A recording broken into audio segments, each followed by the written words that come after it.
बिस्मिल्लाहिर्रहमानिर्रहीम। Today's topic of discussion is blood vessel important images. तो robin की important images को कवर करने वाले हैं। जो लेफ्ट साइड पे इमेज है वो हाइलिन आर्ट्रियोलोस्क्लेरोसिस की और राइट साइड पे हाइपरप्लास्टिक की है। हाइलिन बिनाइन हाइपरटेंशन की वजह से होती है। इसमें आर्ट्रियोलर वाल की थिकनिंग होती है विद इंक्रीज प्रोटीन डेपोजिशन। ठीक हो गया, प्रोटीन की डेपोजिशन आपको देखने को मिलेगी जिसको हाइलिनाइजेशन कहते हैं। हाइपरप्लास्टिक के अंदर आपको ऑनियन स्किन अपीयरेंस, ये कंसेंट्रिक लैमिनेशन आपको देखने को मिलती होती है। ठीक है, ओके।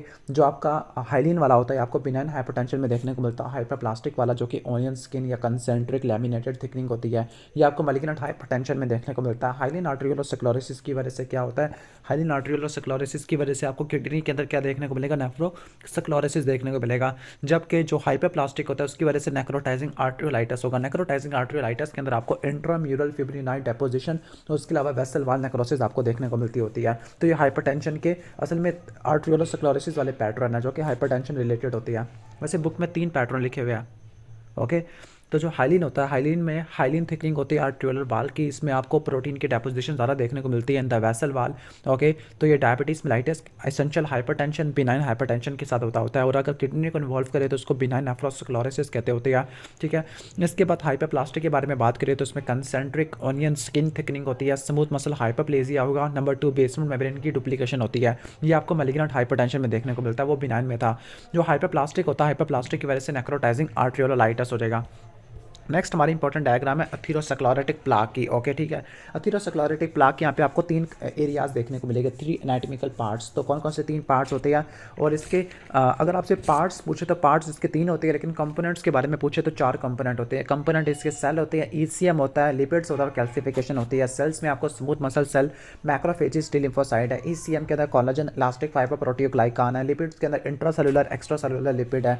जबकि लास्ट में आपकी कैल्सिफिकेशन आ जाती है। और इसके पार्ट्स के बारे में बात करें तो उसकी जो एनाटॉमी का स्ट्रक्चर होता है, नंबर 1 सुपरफिशियल फाइब्रस कैप होगा, जिसके अंदर आपको स्मूथ मसल सेल और ईसीएम जिसमें कोलेजन, इलास्टिक फाइबर, प्रोटियोग्लाइकान आपको नजर आता है। फिर इसके बाद शोल्डर है, शोल्डर के अंदर भी आपको सेलुलर एरिया देखने को मिलेगा। और लास्ट में नेक्रोटिक कोर है। नेक्रोटिक कोर के अंदर आपको क्या देखने को मिलेगा, आपको लिपिड्स देखने को मिलेगा, लाइक आपकी cholesterol ester, debris from the dead cell, foam cell, lipid laden. Foam cell क्या होते हैं, लिपिड लेडन मैक्रोफेजेस और lipid laden smooth muscle cell होते हैं। ठीक है, तो ये एथेरोस्क्लेरोटिक प्लाक मैंने आपको कंपोजिशन वगैरह बता दी होती है।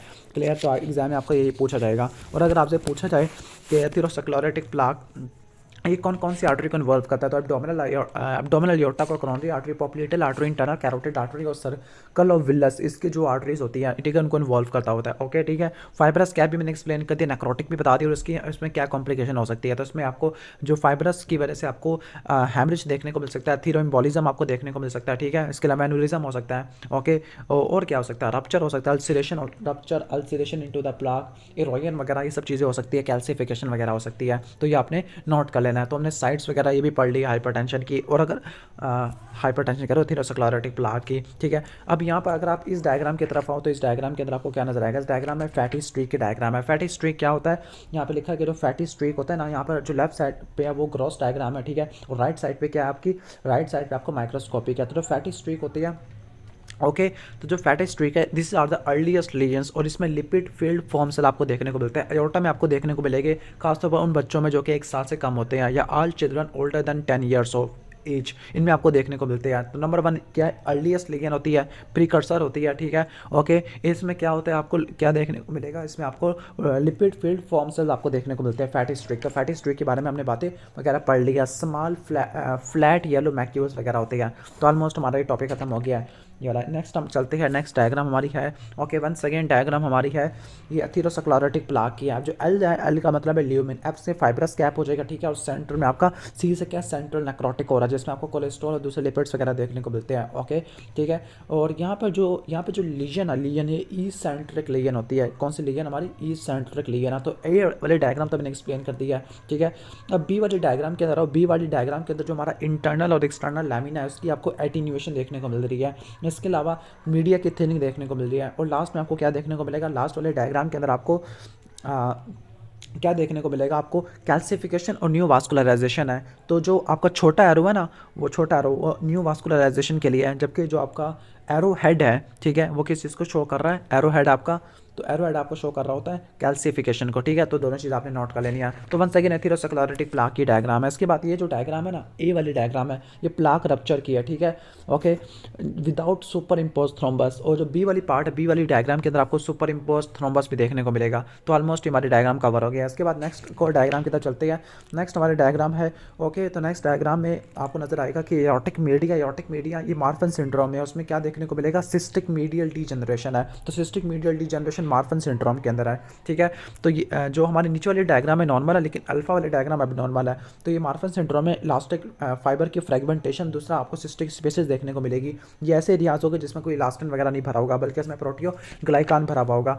नेक्स्ट हम डायग्राम की तरफ चलते हैं। नेक्स्ट हमारे डायग्राम है एब्डोमिनल अयोर्टा एन्युरिज्म, एब्डोमिनल अयोर्टिक एन्युरिज्म की। तो जो एब्डोमिनल अयोर्टिक एन्युरिज्म है, ओके, तो इसके आपको दो व्यू नजर आ रही है। जो लेफ्ट साइड पे वो एक्सटर्नल और उसके बाद इंटरनल है। एक्सटर्नल व्यू के अंदर आपको क्या देखने को मिलेगा, एन्युरिज्म फट गया है, रप्चर हो गया है, और जो एरो बना हुआ वहाँ पे रप्चर है, इसकी कॉम्प्लिकेशन है, ठीक है, रप्चर हो गया है। इसके बाद ओपन व्यू में क्या देखोगे, इसकी दीवार काफ़ी ज़्यादा कमज़ोर हुई पड़ी है। और ल्यूमिन के अंदर क्या हुआ है, ल्यूमिन के अंदर आपको थ्रोम्बस देखने को मिलेगा, ठीक है, जिसकी मल्टी लेयर्ड है। और इसके बाद जो हमारा एब्डोमिनल एयोर्टिक एन्युरिज्म है, इसके बारे में मोटी मोटी बातें बता दो कि जो एब्डोमिनल एयोर्टिक एन्युरिज्म या ए होता है, मोस्ट कॉमन काज एथेरोस्क्लेरोसिस होता है, most common side below the renal artery and above the aortic bifurcation है।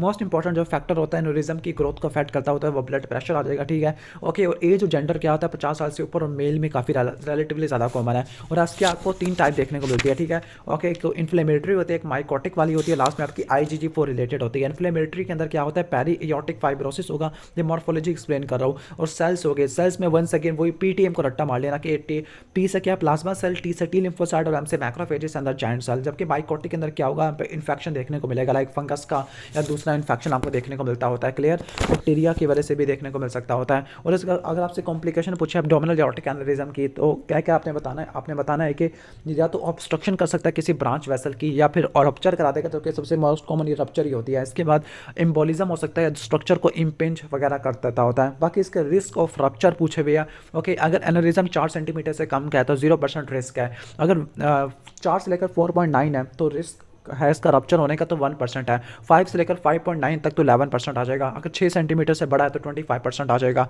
ठीक है। और अगर बिफोर रप्चर, अगर मोर्टेलिटी रेट ऑफ सर्जरी के बारे में पूछे तो रप्चर से पहले 5%, वैसे इतना एग्जाम में आता नहीं होता, लेकिन देख लेना फिर भी, ओके।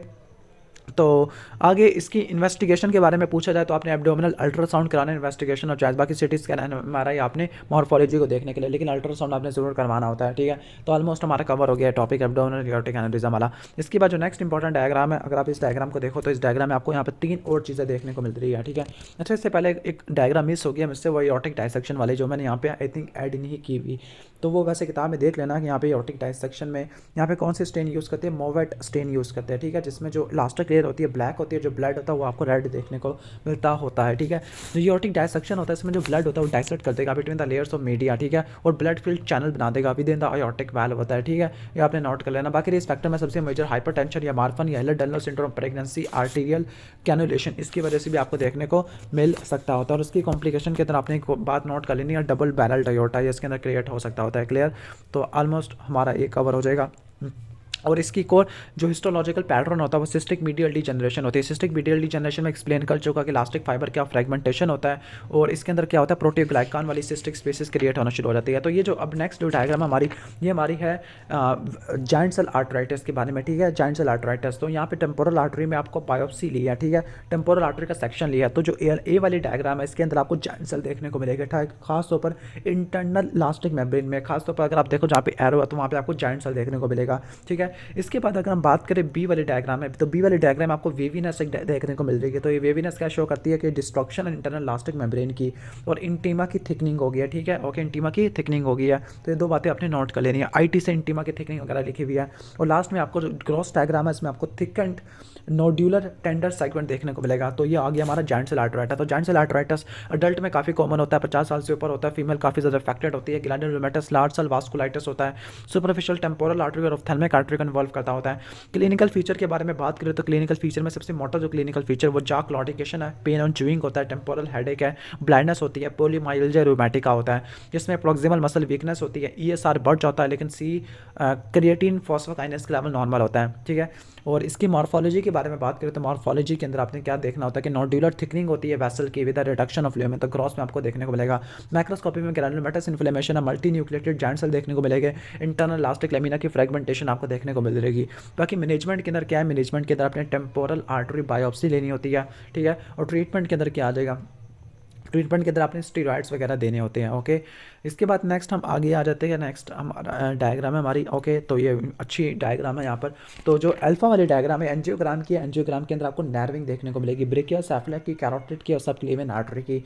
और जो बीटा वाली डायग्राम है वो ग्रॉस है, ग्रॉस के अंदर आपको क्या देखने को मिलेगा, ग्रॉस में इंटीमा की थिकनिंग है और एडवेंटिशिया की फाइब्रोसिस है विद मिनिमल ल्यूमेन। और लास्ट में जो चार्ली वाली डायग्राम है हिस्टोलॉजी डायग्राम है, हिस्टोलॉजी वाली डायग्राम के अंदर क्या देखने को मिलेगा, इसमें आपको जो मीडिया है उसकी डिस्ट्रक्शन और फाइब्रोसिस देखने को मिलेगी। पहले तो हमने इंटीमा का पढ़ा, थिकनिंग, फाइब्रोसिस पढ़ी एडवेंटिशिया की, फिर मीडिया की डिस्ट्रक्शन और फाइब्रोसिस होगी विद मोनोन्यूक्लियर इन्फ्लेमेटरी सेल, तो ये आ जाएगा। इसके बाद नेक्स्ट हम आ जाते हैं, अच्छा टाकायासु के बारे में क्या बात है कि ओके एशिया के अंदर काफ़ी ज़्यादा ये कॉमन होता है, 15 से लेकर 45, इन शॉर्ट 50 से नीचे में देखने को मिलेगा। ग्रेनुलोमेटस लार्ज सेल वास्कुलाइटिस होता है, एओर्टिक आर्च वेसल को इन्वॉल्व करता होता है, पल्मोनरी आर्टरीज को भी इन्वॉल्व करता होता है, ठीक है। क्लिनिकल फीचर के अंदर यहाँ पे क्या होता है कि आपकी अपर लिम्स के अंदर पल्स नहीं आती होती, सिस्टोलिक ब्लड प्रेशर, ओके, जो सिस्टोलिक ब्लड प्रेशर का डिफरेंस होता है दोनों आर्म्स में वो 10 से ज़्यादा बढ़ जाता होता है, ब्री होगी ओवर द सबक्लेवियन आर्टरी और वी और फील्ड डिफेक्ट और रेटिनल हैमरेजेस होगा। इसके अंदर भी, इसके अंदर आपको इरेगुलर थिकनिंग देखने को मिलती है, उसके अंदर आपको नोड्यूलर थिकनिंग देखने को मिलती थी, दोबारा बता रहा हूँ, उसमें आपको नोड्यूलर थिकनिंग देखने को मिलती थी, यहाँ पे आपको इरेगुलर थिकनिंग देखने को मिलती है इंटीमा की। ग्रैनुलोमेटस इन्फ्लेमेशन दोनों के अंदर है, दोनों के अंदर मल्टी न्यूक्लिएटेड जॉइंट सेल है और दोनों के अंदर, इसके अंदर मीडिया की डिस्ट्रक्शन होती है बाय द मोनोन्यूक्लियर सेल और उसकी डायग्नोसिस के लिए आर्टियोग्राफी करते हैं और ट्रीटमेंट के अंदर स्टीरॉइड्स आ जाएगा। नेक्स्ट हमारी जो डायग्राम है वो हमारी ये आपने पहचान लिया होगा डायग्राम में किस चीज़ से हवाले से है। तो यहाँ पे आपको 3 कलर देखने को मिल रहे हैं, वाइट ब्लू रेड, WBR। तो ये क्या है, रेनॉल्ड फिनोमिना होता है, एक्सैजरेटेड वेजो कंस्ट्रक्शन ऑफ आर्टरीज और आर्टरियोल की वजह से देखने को मिलता है, खासतौर पर जो डिस्टल फिंगर्स होती है। और रेनॉल्ड फिनोमिना एक क्लासिकल वास्कुलाइटिस की वजह से देखने को मिलता है, उसका नाम है बर्जर डिजीज़। बर्जर डिजीज़ को क्या बोलते होते हैं, थ्रोम्बोएंजाइटिस ओब्लिटरेंट भी बोलते होते हैं और ये आपको स्मोकिंग में देखने को मिलता है। मीडियम मसल वास्कुलाइटिस होता है, डिजिटल वेसल थ्रोम्बोसिस होती है, ओके, मेल्स में काफ़ी ज़्यादा कॉमन है, स्मोकिंग से काफ़ी कॉमन होता है, टिबियल रेडियल आर्टरी को इन्वॉल्व करता है। इसमें आपको न्यूट्रोफिलिक वास्कुलाइटिस देखने को मिलेगा with micro abscess, granulomatous inflammation और सेगमेंटल थ्रोम्बोसिस। और कॉम्प्लिकेशन के अंदर आपको गैंग्रीन देखने को मिल सकती है, अल्सरेशन और टॉज ऑफ फिंगर्स, फुट की क्लॉटिकेशन और severe pain even at rest, ये आपको देखने को मिल सकता होता है। तो ये आपने नोट कर लेना है। बाकी नेक्स्ट हम रेनॉल्ड फिनोमिना को तो मैं एक्सप्लेन कर चुका हूँ कि एग्जैजरेटेड वेजो उसकी स्पाज्म वगैरह की वजह से आपको देखने को मिलता होता है, तो ये आपने कर लेना है। इसके बाद नेक्स्ट हम आगे आ जाते हैं, नेक्स्ट हमारा टॉपिक है, ओके। तो ये आपकी जो डायग्राम्स हैं अल्फा बीटा चार्ली डेल्टा, तो ये हमारी हिमेंजियोमा से रिलेटेड है, ठीक है। जो आपको हिमेंजियोमा ऑफ टंग आपको देखने को मिलेगा, ठीक है, ओके। बाकी जो बीटा वाली डायग्राम इसकी हिस्टोलॉजी की है, ठीक है। इसके बाद है कि जो चार्ली वाली डायग्राम इसमें कैवर्नस हिमेंजियोमा की डायग्राम आपको नजर आ जाएगी, कैवर्नस हिमेंजियोमा की। और इसके बाद जो डेल्टा वाली डायग्राम है पायोजेनिक ग्रैनुलोमा की है। तो इनकी मोटी मोटी बातें बस देख लेना कि जो हिमेंजियोमा होता है कैपिलरी कैवर्नस या पायोजेनिक होता है। तो जो अल्फा बीटा है तुम्हारी किसकी है, ये हमारी कैपिलरी हिमेंजियोमा की है, ठीक है, ओके। तो हिमेंजियोमा बिनाइन ट्यूमर होते हैं, okay, bright red to blue होती है, ओके। तो कैपिलरी हिमेंजियोमा स्मॉल होता है, वेल सर्कमस्क्राइब्ड होगा, जबकि आपका जो कैवर्नस वाला होता है बड़ा होता है, लेस वेल सर्कमस्क्राइब्ड होता है, ओके। अब ये जो कैपिलरी वाला होता है स्किन और लिप्स को इन्वॉल्व करता होता है, लेकिन जो कैवर्नस वाला होता है लीवर और स्प्लीन को इन्वॉल्व करता होता है, क्लियर है। ये बहुत मोटी मोटी बस बातें देख लेना, बाकी इसके बारे में कोई खास बात वगैरह नहीं है। अच्छा, यहाँ पे एक डिजीज़ होता है वॉन हिपोलिंटो डिजीज़, उसकी वजह से आपको कैवर्नस हिमेंजियोमा देखने को मिल सकता है। और जो पायोजेनिक होते हैं ना, पायोजेनिक वाले ये आपको प्रेगनेंसी में देखने को मिलते हैं। तो प्रेगनेंसी ट्यूमर होता है जिसको ग्रैनुलोमा ग्रेविडेरम कहते हैं, तो ये पायोजेनिक ग्रैनुलोमा होता है इन द जिंजाइवा और प्रेग्नेंट वुमेन, तो ये बात नोट कर लेना। बाकी जो लिम्फेंजियोमा होता है, कैपिलरी लिम्फेंजियोमा, कैवर्नस लिम्फेंजियोमा वगैरह ये सब चीज़ें हो सकती है। नेक्स्ट जो लास्ट डायग्राम है हमारी आज के टॉपिक की, वैसल वाले टॉपिक की, वो हमारी है कैपोसी सार्कोमा से रिलेटेड है। तो कैपोसी सार्कोमा में जो हमारी अल्फा वाली डायग्राम है, कैपोसी सार्कोमा में 3 चीज़ होती है, पैच, प्लैक और नोड्यूल होती है, ठीक है। जो आपका जो अल्फा वाली डायग्राम है, अल्फा वाली क्रॉस है जिसमें आपके अंदर आपको मैक्यूल और प्लाग देखने को मिलेगा। जो मैक्यूल्स होते हैं पैच बनाना शुरू कर देते हैं, जो कि रेड पर्पल यानी रेड पर्पल पैचेस और प्लाग देखने को मिलेगा। जबकि नोड्यूल्स को देखने के लिए आपने क्या करना है, हिस्टोलॉजी करनी है, जिसके अंदर आपको प्रोलिफरेटिंग स्पिंडल सेल, जो प्लम्प प्रोलिफरेटिंग स्पिंडल सेल, उसकी शीट्स देखने को मिलेगी। क्लियर। तो कैपोसी सार्कोमा क्या होता है, low grade border line malignant tumour होता है। Kaposi sarcoma virus associated herpes virus एड की वजह से होता है। इसमें आपको रेड पर्पल पैचेस, प्लाक और नोड्यूल देखने को मिल सकते हैं। प्रोलिफरेशन ऑफ एंडोथेलियल सेल है, स्लिट लाइक वास्कुलर स्पेसेस है, extravasated RBC, haemosiderin laden macrophages है। और इसकी जो 4 टाइप्स होती है, ठीक है, एक लिम्फेडिनोपैथिक होती है, दूसरी आपकी होती है एड्स एसोसिएटेड, क्रॉनिक होती है, और लास्ट में ट्रांसप्लांट एसोसिएटेड होती है। जो लिम्फेडिनोपैथिक इसको अफ्रीकन या एंडेमिक भी कहते हैं, एचआईवी से रिलेटेड होती है। जो क्रॉनिक वाली होती है इसको क्लासिकल या यूरोपियन भी कहते हैं। ट्रांसप्लांट वाली इम्यूनोसप्रेसिव थेरेपी की वजह से होती है। और लास्ट में एड्स वाली, तो ये एड्स की वजह से आपको देखने को मिल सकती होती है। क्लियर। तो ये बस आपने नोट कर लेना है।